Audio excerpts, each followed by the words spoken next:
Bonjour à tous. Sous l'égide de la Fondation Antoine et Marie-Hélène Labbé pour la poésie, de l'association Humanisme et Renaissance et des éditions Draw, et en compagnie de la comédienne Estelle Meyer, nous allons vous présenter une sélection de poèmes de Jean Second. Je suis Virginie Leroux, directrice d'études à l'École pratique des hautes études, et je co-dirige avec Perrine Galland l'édition des œuvres complètes de ce poète qui va paraître très bientôt à Genève chez Draw. Jean Second est né le 15 novembre 1511 à La Haye, dans une famille en vue des anciens Pays-Bas. Ce jour-là, on célébrait la fête de Saint-Second, d'où le surnom de Jean.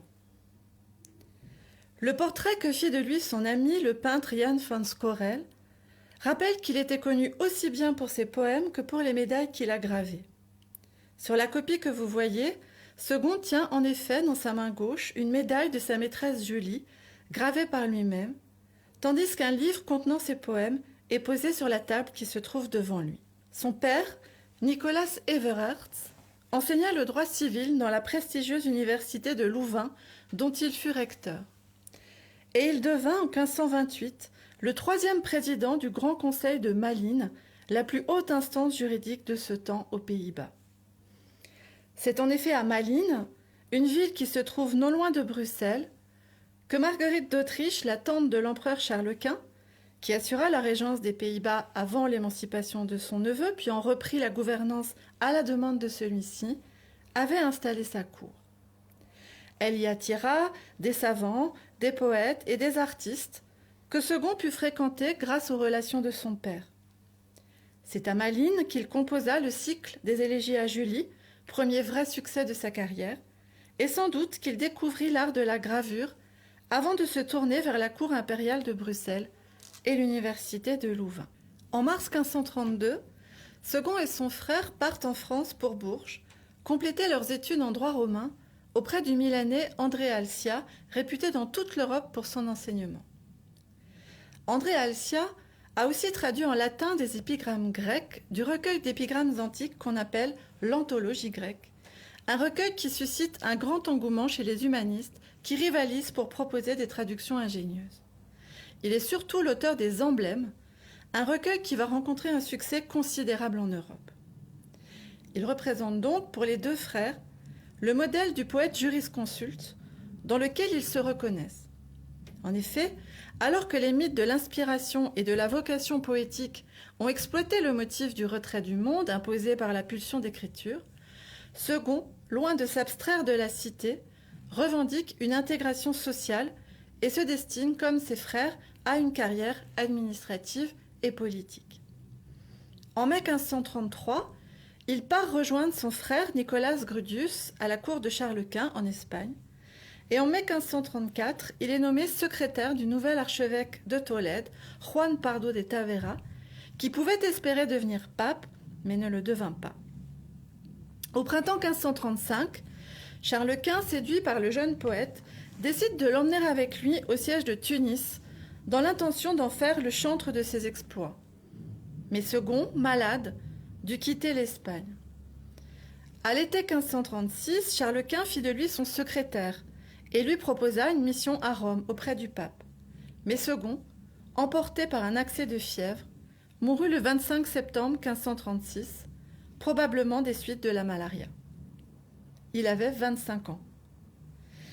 Il laisse une œuvre qui comprendra 4 volumes dans l'édition que nous préparons, et on ne peut que regretter les ouvrages qu'il aurait pu composer s'il avait vécu plus longtemps. Jean Second doit surtout sa renommée à ses baisers.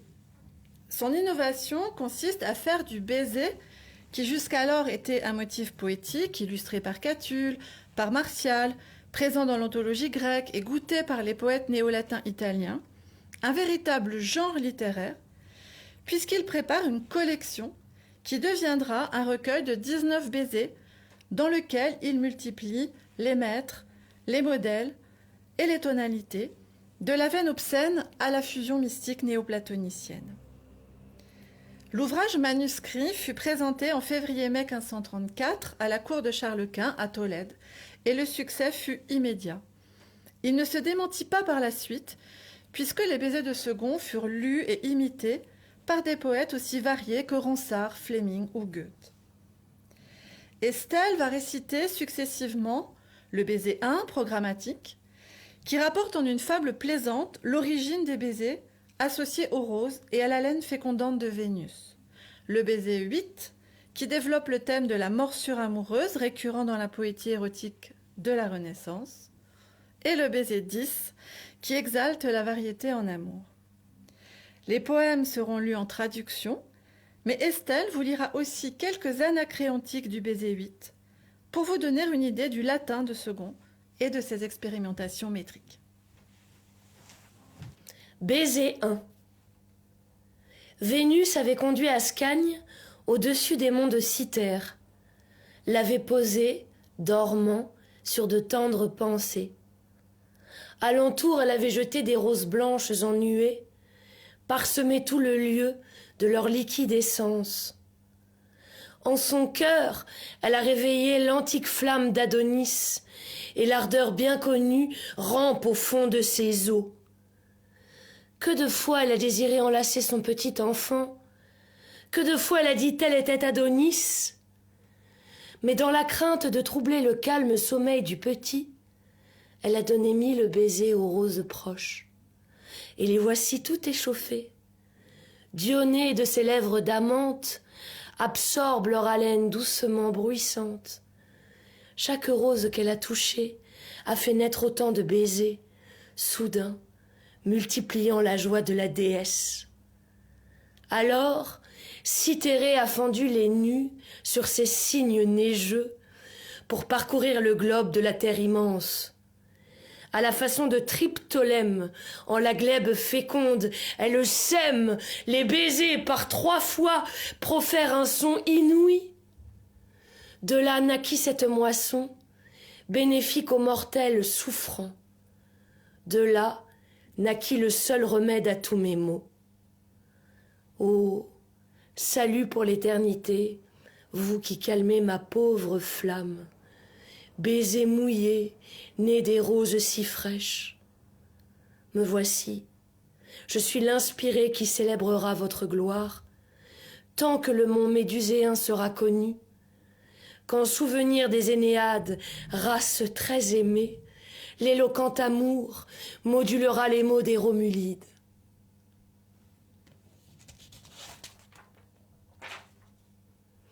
Quis te furor neaera, inepta quis iubebat, sic in volare nostram, sic velicare linguam, ferociente morsu. Baiser 8. Quelle fureur, Néère, sotte, qui t'ordonnait de me ravir ma langue, de déchirer ma langue en me mordant si fort. Toutes ces flèches-là, que porte seul mon cœur, partout percées de toi, sont-elles rien vraiment? Et tes dents effrontées, devaient-elles profaner, profanation ce membre, dont souvent au levant, dont souvent au couchant, dont tout au long des jours, au long des nuits amères, je chantais tes louanges? C'est elle, injuste fille, elle, sais-tu, ma langue, qui célébrant les boucles, et les yeux arrondis, et les tétins de lait, et le cou tendre lait de la belle Néère, en vers tendre l'élève, loin des feux de Jupin, aux grandes dames des cieux, t'appelle mon salut, et t'appelle ma vie, et la fleur de mon âme, t'appelle mes amours, et t'appelle mes grâces, et te dit ma Dionée, et te dit ma colombe, ma blanche tourterelle, aux grandes dames de Vénus.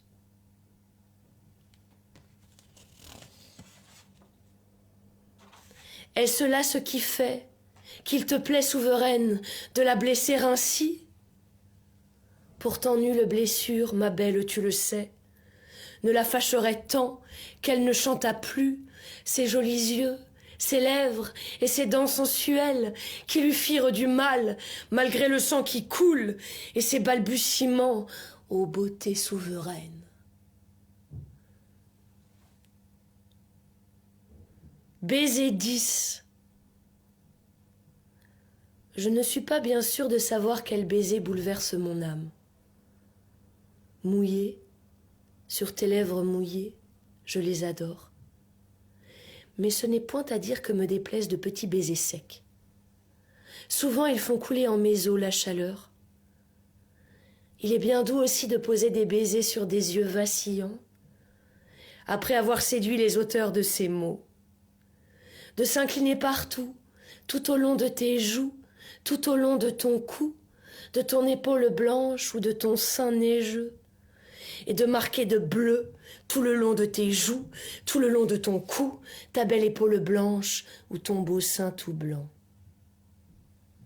De ma lèvre plaintive, oser sucer aussi ta langue qui bégait, et mêler par nos bouches jointes nos deux âmes, et de laisser chacun son âme s'en aller au fond du corps de l'autre, quand l'amour qui se meurt défaille et puis se pâme. Qu'il soit court ou bien long, nonchalant ou ardent, il saura me ravir, reçu ou bien donné ma vie, ton doux baiser. Mais les baisers que tu m'as pris, ne me les rends jamais à l'identique. Varions-en chacun le jeu diversement. Le premier d'entre nous que l'on verra manquer de l'art de variété devra, les yeux baissés, entendre ce verdict. Le nombre de baisers donnés des deux côtés, le vaincu devra seul les rendre à son vainqueur aussi doux et divers.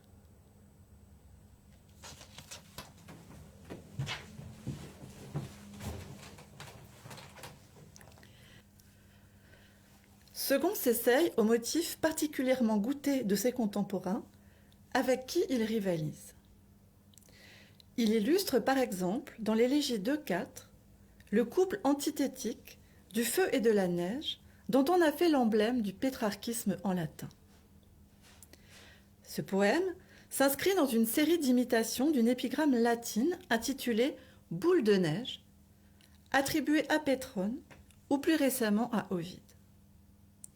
Elle séduisit les poètes néo-latins italiens et, comme nous allons l'entendre, l'élégie de Second est particulièrement proche du poème contemporain de Clément Marot intitulé « Le Dizain de neige ».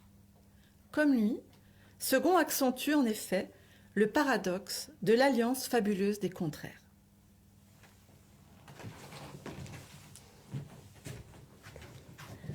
Marot, le dizain de neige. Anne, par jeu me jeta de la neige, que je cuidois froide certainement, mais c'était feu, l'expérience en neige, car embrasé je fus soudainement. Puisque le feu loge secrètement dedans la neige, où trouverais-je place pour n'ardre point, Anne, ta seule grâce, éteindre peu le feu que je sens bien, non point par eau, par neige, ne par glace, mais par sentir un feu pareil au mien. Élégie 2, 4. Ma chère Lydie frappa mon cœur d'une neige glaciale. Ses traits, pensais-je, sont exempts de flammes. Je me trompais. L'eau recelait des étincelles, et une flamme aqueuse s'instille en mes veines.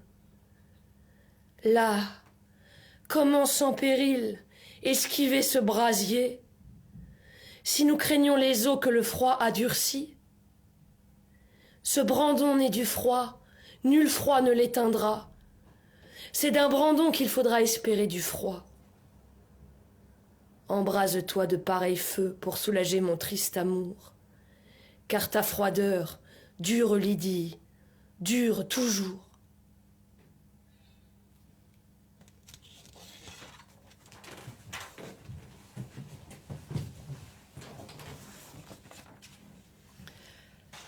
La métaphore du feu peut aussi prendre une valeur satirique. Par exemple, dans l'épigramme 46, qui adapte un adage d'Érasme et retravaille l'association maléfique entre la femme et le feu, qu'Hésiode a placé au cœur du mythe de Pandore, puisque la femme est le fléau dont Zeus fit présent aux hommes pour punir Prométhée d'avoir volé le feu aux dieux. 3 mots. Quels sont les 3 mots les pires frappant l'humanité? Tu veux le savoir? En bref, femme, flamme, flot.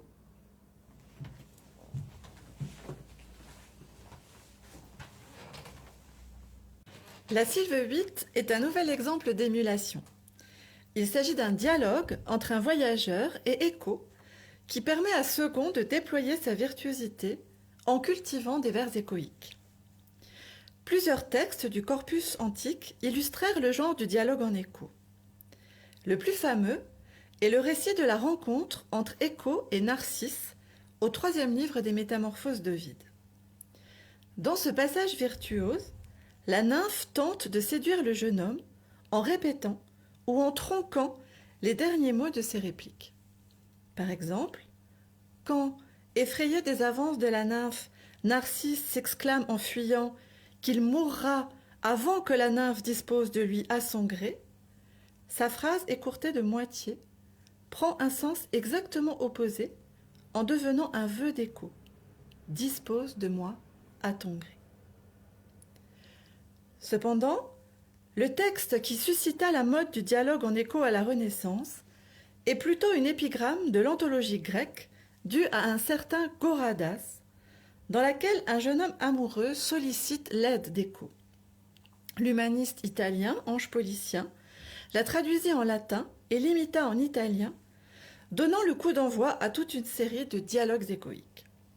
Second conjugue la figure mythologique de la nymphe dédaignée par Narcisse, qui incarne l'amour malheureux, à la figure de style fondée sur des jeux d'homophonie répétés, dont certains sont repris des poètes de son temps, comme l'écho Amori Mori ou l'écho Amare Mare.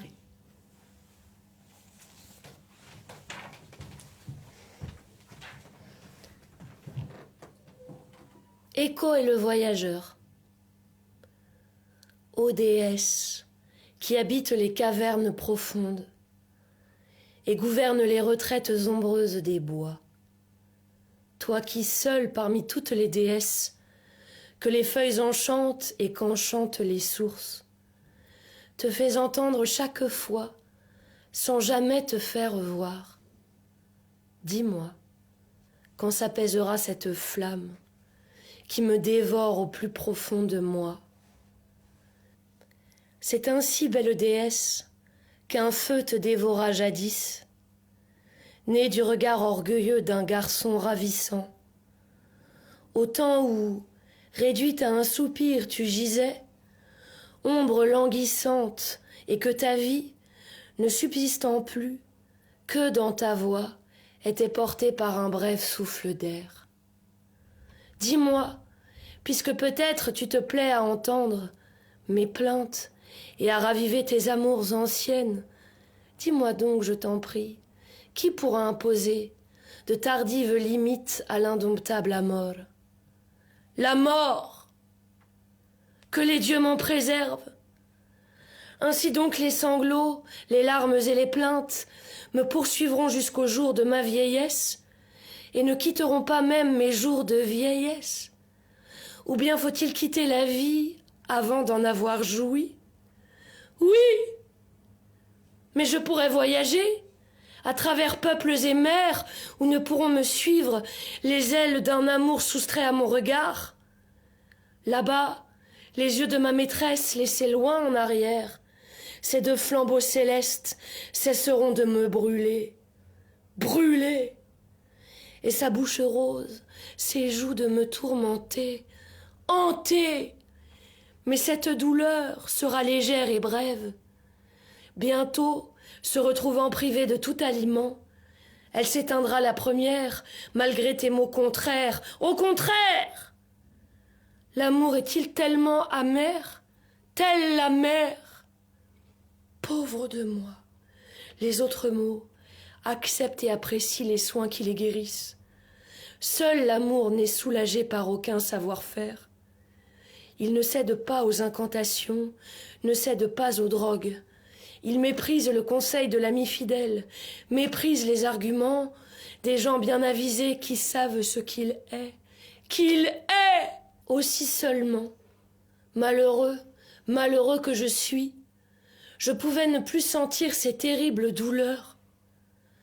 Comme je préférerais être figé au milieu de la forêt, les membres couverts de l'écorce d'un orne insensible, où tantôt le chorus, tantôt le furieux austère, tantôt le haletant boré avec de vains efforts, secourait et tiraillerait en tous sens mes frondaisons plaintives sans aucune douleur, ou si je pouvais, avec toi, me changer en voix limpide, et puis voler par les forêts, voler par les vallées, mais qu'au moins alors je puisse faire résonner quelquefois de joyeuses paroles, lorsqu'un voyageur à qui l'amour sourit chanterait ses heureuses ardeurs, puissions-nous ne pas répéter toujours de tristes hélas, hélas.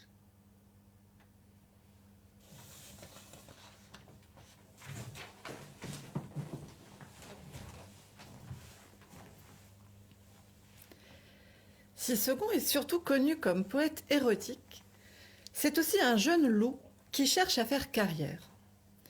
Nous allons donc voir à présent comment la poésie sert ses ambitions. Dans sa famille, c'est son frère, Nicolaus Grudius, qui fit la carrière la plus éclatante auprès de l'empereur. En 1532, il devint secrétaire de la correspondance avec les Pays-Bas et suivit la cour impériale dans ses déplacements. Il se rendit donc notamment en Espagne et participa à l'expédition de Tunis. Puis fut plus tard nommé secrétaire du Conseil d'État et du Conseil privé de Charles Quint. C'est dans l'intention de faire une carrière comparable que Jean II travailla à se faire connaître de Marguerite d'Autriche et de Charles Quint dans les années 1530 et 1531, puis qu'il se rendit en Espagne pour rejoindre son frère et se faire une place à la cour.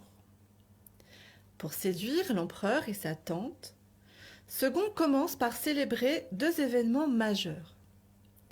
Il compose une élégie sur la paix des dames, conclue en août 1529, qui met fin au conflit entre Charles Quint et François Ier. Et, imitant Horace qui avait chanté Auguste et le retour de l'âge d'or, il consacre une ode au couronnement de l'empereur à Bologne, le 24 février 1530.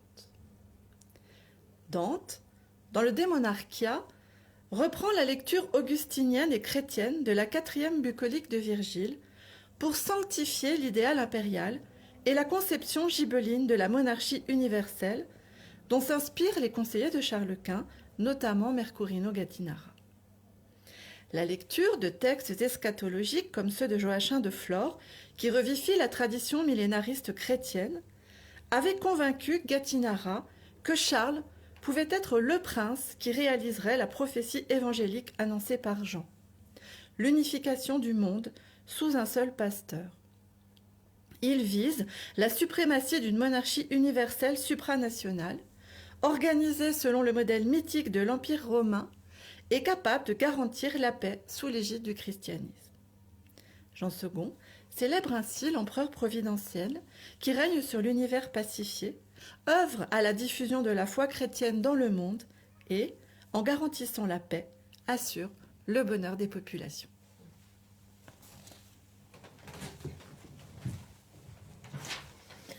Ode 1 à Charles Quint, couronné empereur romain. Assistez-moi, fille du souverain père. Ô muse, entonnez pour le puissant César un chant que la lyre des anciens, poète jamais encore ne fit résonner, qui ébranle à nouveau les rochers et les bêtes, qui fige sous sa caresse les eaux tourbillonnantes, et viennent cajoler de sa mélodie suave l'oreille de tout homme en tout point de la terre. Joie en vous, citoyens, applaudissez, applaudissez, joie en vous par le monde, hommes de bien. De vos sombres soucis, de vos mordantes peines, délestez votre cœur. Il a reçu, comme le méritait son chef sacré, les couronnes tant attendues, enfin. Lui, le très bon, le très grand, lui, le maître à venir du monde errant. Me trompais-je, ou n'est-ce là ce qu'au poète bouillonnant le visionnaire Saint-Tien vient t'annoncer. Toutes tes prédictions de grâce, que les dieux les accomplissent, Apollon. Que se le dise l'Orient, que se le dise l'Occident, seul et tout-puissant notre César, Charles, l'être le plus doux, le plus clément, que jamais siècle donna ou donnera. Non, même si revenait le temps où, dit-on, de Jupiter le vieux père porte-faux était roi, où loyauté et sa sœur justice étaient souveraines d'un monde de piété. Laissez donc ces tristes plaintes, sortez donc du cellier le sécube, voici le jour, le voici qui de cœur, qui de rutilantes flambées doit recevoir l'honneur.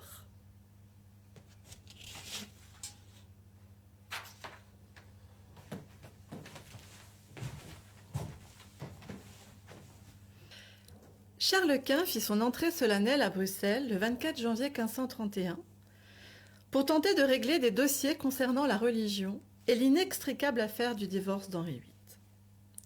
Jean II célébra son arrivée dans une ode et composa une épigramme à l'occasion de son anniversaire le 24 février. Alliant l'éloge poétique à la gravure, celui qui aime à se définir comme un poète sculpteur et grava de nombreuses médailles, offrit aussi à l'empereur une médaille avec son effigie, gravée par ses soins, dont l'interprétation est fournie dans l'élégie 3.2. Sur le revers sont représentées les 2 colonnes d'Hercule, qui, dans la devise de l'empereur, étaient accompagnées du motto plus ultra ou plus ultra. Pour l'Antiquité, les colonnes d'Hercule constituaient la pointe extrême du monde occidental connu. La devise invitait ainsi l'empereur non seulement à devenir un second Hercule, mais également à dépasser les frontières occupées jadis par l'Empire romain et celles de la terre connue, pour partir à la conquête du nouveau monde récemment découvert. La face principale de la médaille représente l'empereur. En 1530, Charles Quint renonça à l'idée chevaleresque du souverain bourguignon pour adopter le modèle classique et triomphal de l'empereur romain, codifié par Antonio de Guevara. La nouvelle image de l'empereur, qui s'accomplit progressivement dans les portraits réalisés de 1530 à 1532, est illustrée de manière exemplaire par le Charles Quint en armure de Titien, aujourd'hui perdu, mais dont le Charles Quint avec un chien, conservé au musée de Madrid, permet de reconstituer le processus d'élaboration du visage de l'empereur. Comme l'a montré Diane Baudard, Titien estompe les détails et réinterprète le prognatisme des Habsbourg pour créer une expression noble et inspirée. Cette adaptation de l'apparence extérieure de Charles Quint au modèle impérial classique ne trouva pas une traduction figurée immédiate. La médaille gravée par Second conserve des traits du modèle iconographique précédent, comme en témoigne la coupe bourguignonne au carré. C'est donc à l'élégie qu'il revient de conférer une aura symbolique et une dignité impériale antique et non plus chevaleresque et bourguignonne, aux traits représentés.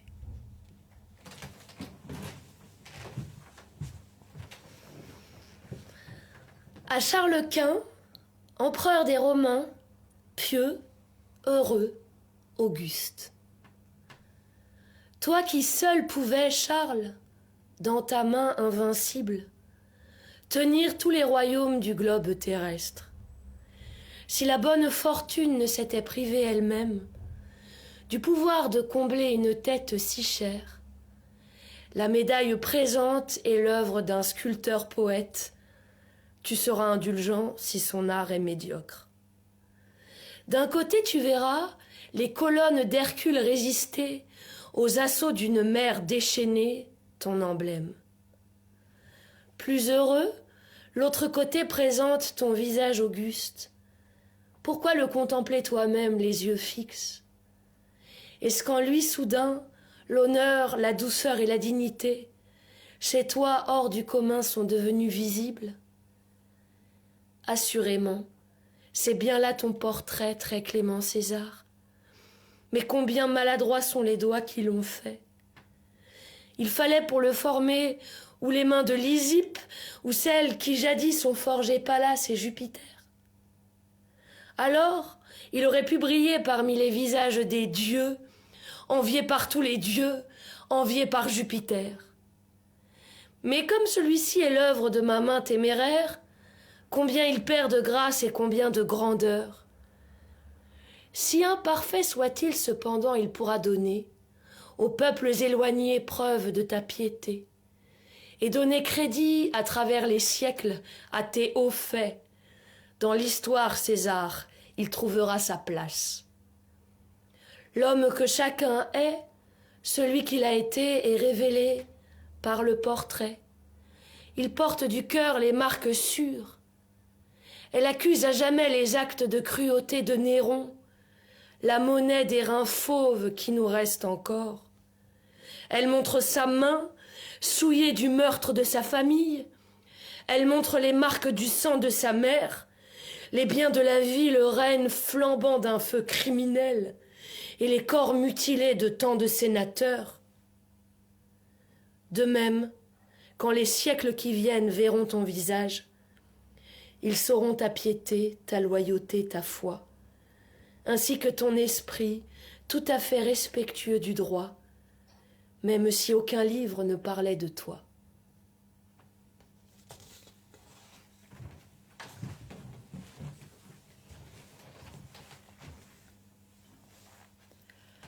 En 1534, à la tête de troupes ottomanes, Soliman le Magnifique est implanté à Alger et sème la terreur en Méditerranée orientale en attaquant les côtes napolitaines et en prenant Tunis. Lorsque Charles Quint décide d'un périple militaire pour reprendre la ville, Second doit accompagner l'empereur pour en décrire l'expédition. Il en informe son frère Évrard dans une lettre datée du 28 février 1535 et se montre si enthousiaste qu'il donne les premiers vers de l'épopée.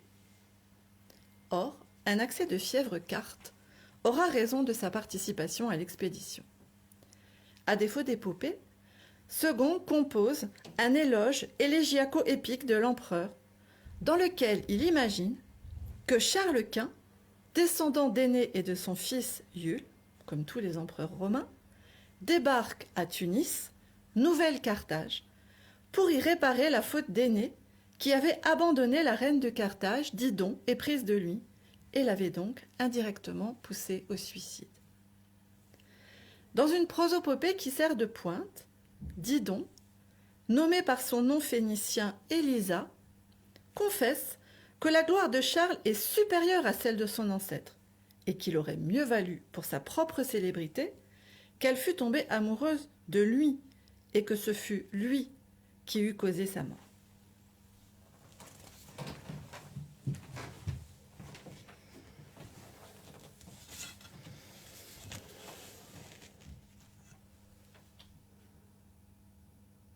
Sur Charles Quint, empereur auguste, pieux et bienheureux, alors qu'il combattait en Afrique.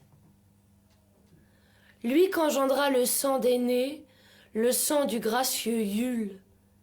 Jusqu'en ton royaume, Élisa, Charles est venu, pour d'un cruel tyran pieusement venger ton bûcher, emmenant par les flots des milliers de navires. Sous ses auspices, ils reprendront leur honneur d'antan, les murs qui tombèrent sous une main romaine. Va donc, laisse ta haine mortelle des Énéades, et du divin César viens contempler la face. Tu diras, crois-moi, si j'étais morte en brûlant pour lui, la cause de ma mort m'eût valu plus d'honneur.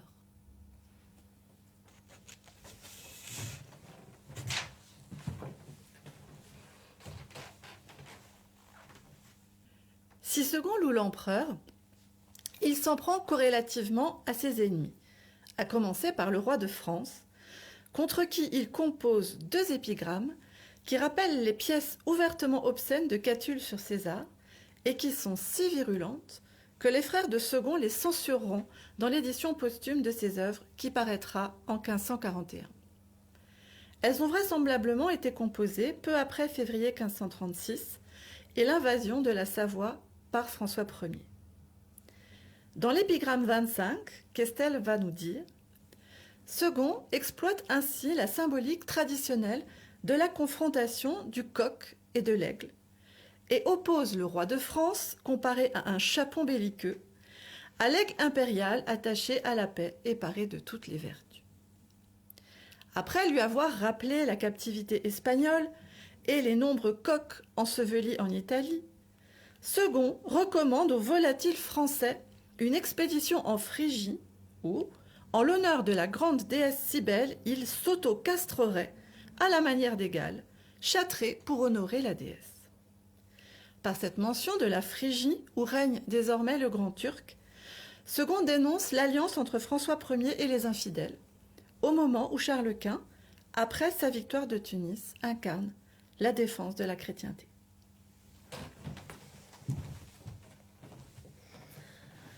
Épigramme contre le roi de France reprenant la guerre. Oiseau crété, défies-tu l'aigle armé de Jupiter? As-tu si vite oublié les chaînes d'Espagne? Que vas-tu t'envoler, Gaulois, au loin pour l'Italie? Sa terre recouvre d'innombrables Gaulois. Et si tu désires visiter de lointains séjours, va sur les cimes élevées du mont Ida. Adore la mer coiffée de tours, de tes mains sonnent les creux tambourins et les horribles corps rauques. Et pris de fureur, ces traits préparés pour l'ennemi, plonge-les dans ton haine en un sanglant massacre. Voilà ce qu'il faut aux Gaulois, et non prendre les armes, ni faire sonner terre et mer du bruit des guerres.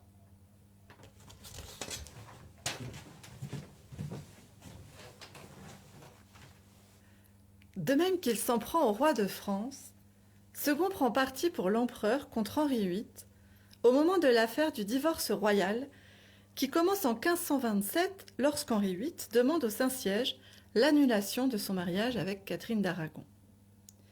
Charles Quint, neveu de Catherine, s'y oppose et le pape ne donne pas son accord.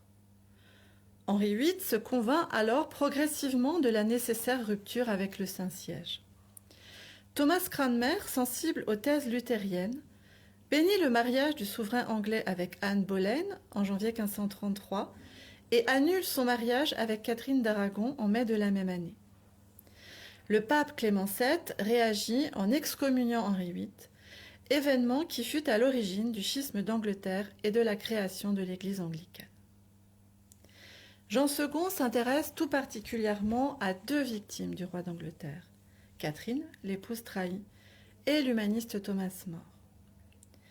Parce qu'il refusait d'adhérer à l'acte de suprématie qui donnait au roi pouvoir absolu sur l'Église d'Angleterre, Thomas More fut en effet emprisonné dans la Tour de Londres en mai 1534 et condamné à mort pour trahison en juillet 1535. Le 6 juillet, il fut exécuté et décapité devant le peuple. Quant à Catherine, elle fut confinée au château de Kimbolton, où elle mourut en 1536. Dans les épitaphes qu'il compose pour Thomas More et Catherine, Second dénonce avec virulence la cruauté d'un tyran sanguinaire, adultère et débauché.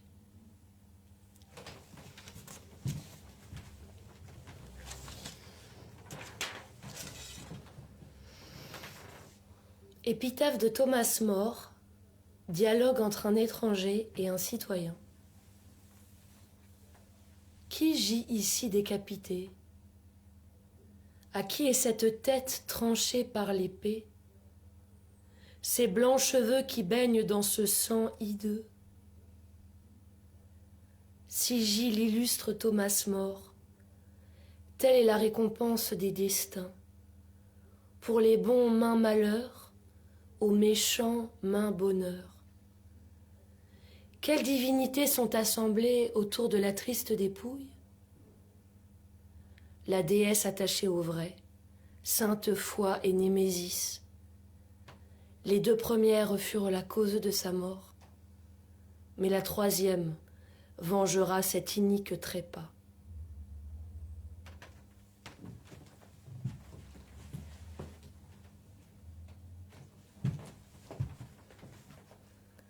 Épitaphe de Catherine, reine d'Angleterre. Moi, femme illustre, qui avait pu séduire mon royal époux, par ma beauté, ma chasteté et ma noble naissance, après qu'une adultère m'a chassée du lit conjugal, je meurs, et ma mort seule me rend chère à mon époux.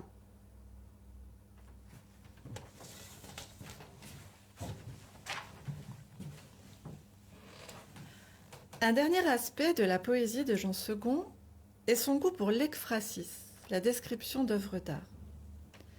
Non seulement il imite les épigrammes descriptives de l'anthologie grecque, avec une prédilection pour l'Aphrodite de Praxitèle, mais il se plaît à décrire des monuments qui l'ont impressionné. Lors de son passage à Paris pour se rendre à Bourges en 1532, il consacre ainsi un poème à la tour de Nesle, une des 4 grandes tours de l'ancienne enceinte de Paris, destinée par Philippe Auguste au début du XIIIe siècle à protéger la ville. Elle était située sur la rive gauche, à peu près sur l'emplacement actuel du palais de l'Institut. Elle fut détruite en 1665 pour permettre la construction de la bibliothèque Mazarine et du Collège des 4 Nations. Il s'agit donc d'un édifice gothique, au sens où l'entendent les hommes de la Renaissance, dont Second signale qu'il est presque en ruine. Selon la tradition populaire, la tour aurait été le théâtre d'orgies et de meurtres. Alexandre Dumas relate ainsi dans un drame historique l'histoire de Marguerite de Bourgogne, reine de France, qui retrouvait ses amants dans la tour et les tuait au petit matin, afin de ne laisser aucun témoin de ses débauches nocturnes. Il s'inspire de l'affaire de la tour de Nesle, au cours de laquelle les 3 brus du roi de France Philippe IV le Bel, Jeanne, Blanche et Marguerite, sont accusés d'adultère qui se déroulait dans la tour. Les princesses furent emprisonnées et les 2 amants furent condamnés à mort et suppliciés d'une manière particulièrement atroce, puisqu'ils furent écorchés vifs, émasculés, puis décapités, et qu'on pendit leurs cadavres par les aisselles. Second décrit le château de la Reine Blanche, privilégiant probablement le prénom qui avait la portée symbolique la plus grande dans ce contexte, le nom de la reine contrastant avec la noirceur des crimes perpétrés. De façon originale pour son époque, il applique à un monument médiéval la poésie des ruines, tout en recréant l'atmosphère inquiétante de la demeure maudite et hantée. Non seulement il décrit la vengeance du temps sous la forme des intempéries et des habitants sinistres qui seuls acceptent de loger en pareille demeure, mais il montre comment le crime qu'elles ont accueilli a rejailli sur les pierres de l'édifice qui en portent la marque et commémore les horreurs qu'ont abrité le bâtiment.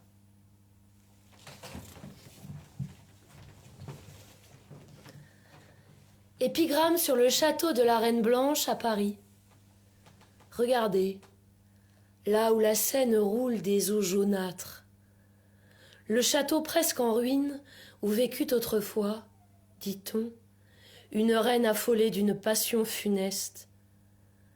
Comme l'isole le temps qui venge le crime, comme battu des eaux, il héberge les vents, la pluie, tandis qu'il geigne la nuit les oiseaux funèbres, que la douce cyprisse, détestant les amours sanglantes, refuse qui niche les oiseaux chaoniens.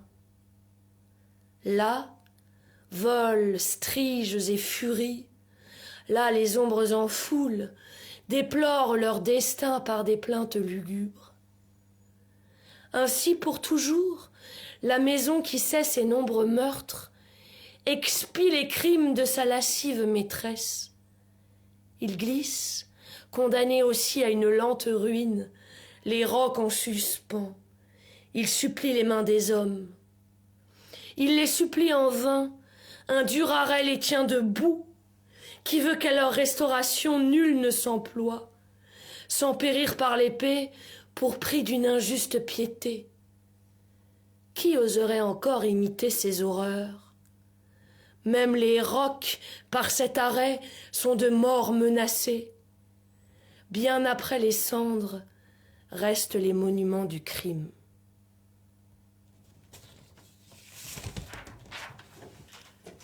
Lors de son séjour à Paris, Second fut aussi impressionné par sa visite de la basilique Saint-Denis, et en particulier par les tombeaux royaux qu'il décrit dans une longue élégie.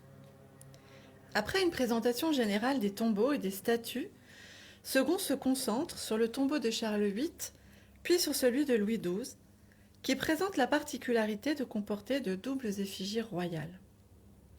Les époux sont en effet représentés 2 fois. Sur la plateforme supérieure, vivant en grand costume d'apparat, agenouillés et les mains droites.